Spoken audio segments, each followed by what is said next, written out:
पुरुषेषु। अब उसके बाद क्या कह रहे हैं यहाँ पे कि नहीं समझ में आ रहा है कैसे है, क्या पुरुषेषु कैसे हुआ? पुरुषेषु कैसे हुआ? आप मुझे ये बताएंगे कि पंचमी का बहुवचन जो है भ्यस, वो कैसे जोड़ा था?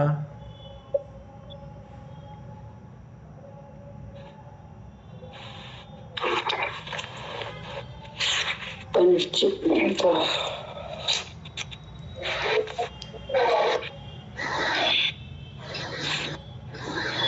नहीं याद आ रहा। लिखा होगा ना कॉपी में, कॉपी में नहीं लिखा क्या?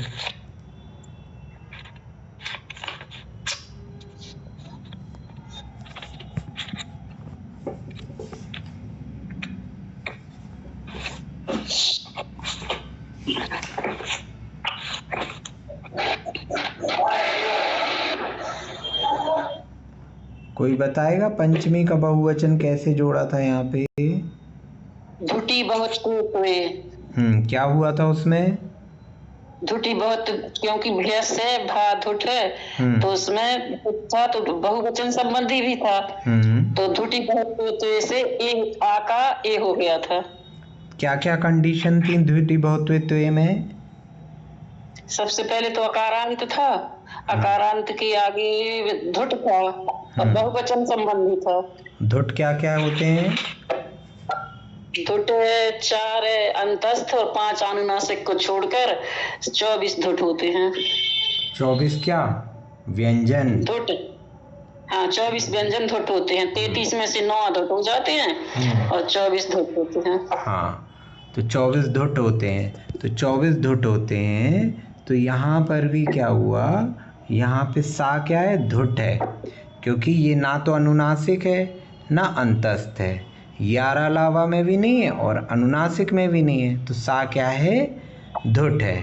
और यहाँ पे पुरुष में क्या है? अंत में अकारांत है, तो अकारांत के बाद धुट है। और क्या हो रहा है? ये बहुवचन की विभक्ति है, तो इसीलिए पुरुष के स्थान पे क्या हो जाएगा? पुरुषे। ए का आगम होगा 143 नंबर के सूत्र से। अब इसके बाद पुरुषेषु तो आ गया, अब इसके बाद हमारे पास आता है सूत्र क्रमांक। जो सुप था, सुप में पा जो था अनुबंध था, पा का उपयोग नहीं होगा, ठीक है? अनुबंध है क्या? हाँ, पा अनुबंध है, उसका कोई उपयोग नहीं होगा, ठीक है? तो पुरुषेषु। अब इसके पास भैया जी एक चीज है, जैसे अनुबंध का लोप होता है तो उसकी जगह विसर्ग लगाते हैं, तो इसमें नहीं लगेगा? अनुबंध के लोप में कहाँ पे विसर्ग लगाया? सा और रा जहाँ था वहां अपन ने विसर्ग लगाए। रेफ सो विसर्ग नहीं ना। हाँ ठीक है, क्लियर है ना? हाँ ठीक है ठीक है। अब हम आते हैं इस, ये स्थिति आ गई पुरुषेषु। अब हम आते हैं 150 नंबर के सूत्र पे। ये सूत्र क्या कह रहा है? नामी कर परः प्रत्यय विकारागमस्थः सिह शम नु विसर्जनीय शांत रोपी।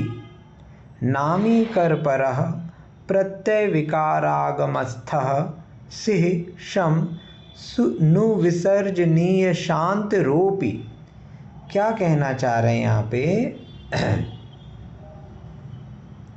कि देखो यहाँ पर कहा जा रहा है कि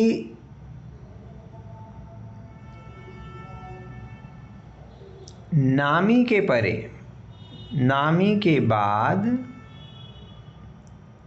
ठीक है, अथवा का के बाद अथवा रा के बाद ककार और रेफ लिखा है। नामी ककार तथा रेफ से परे यदि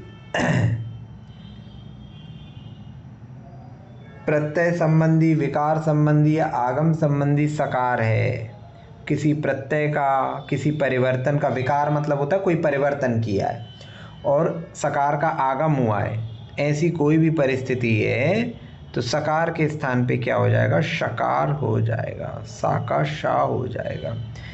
क्या है ये नामी, क्या है, तो नामी क्या होता है, स्वर में से 14 स्वर में से, नामी की परिभाषा है 14 स्वर में से, अच्छे से लिख लेते हैं इसे,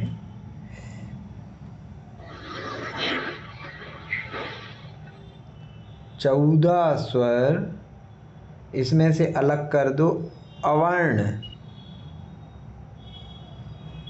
अवर्ण अर्थात आ और आ, ह्रस्व और दीर्घ आ, ये दोनों अलग कर दिए। तो जो 12 स्वर हैं, 12 स्वर अब कहाँ से कहाँ तक बचे, ई से लेके औ तक जो 12 स्वर हैं ये क्या कहलाते हैं, नामी। ठीक है, 12 स्वर, अवर्ण को छोड़ के जो शेष 12 स्वर हैं वे नामी कहलाते हैं। तो यहाँ पर क्या हो रहा है, यहाँ पे 150 नंबर के सूत्र में कहा जा रहा है कि नामी हो, का हो, रा हो, इनमें से कुछ भी हो, और उसके बाद अगर सा है तो सा के स्थान पे शा हो जाएगा, सकार का शकार हो जाएगा। तो यहाँ पुरुषेषु में क्या था, पुरुषेषु में पुरुषेषु, तो यहाँ क्या था, ए है और ए के बाद सा है ना, तो ए क्या है, ए नामी है ना, 12 स्वर में से है, तो सकार के स्थान पे क्या हो जाएगा, शकार हो जाएगा। तो ये हो जाएगा पुरुषेषु।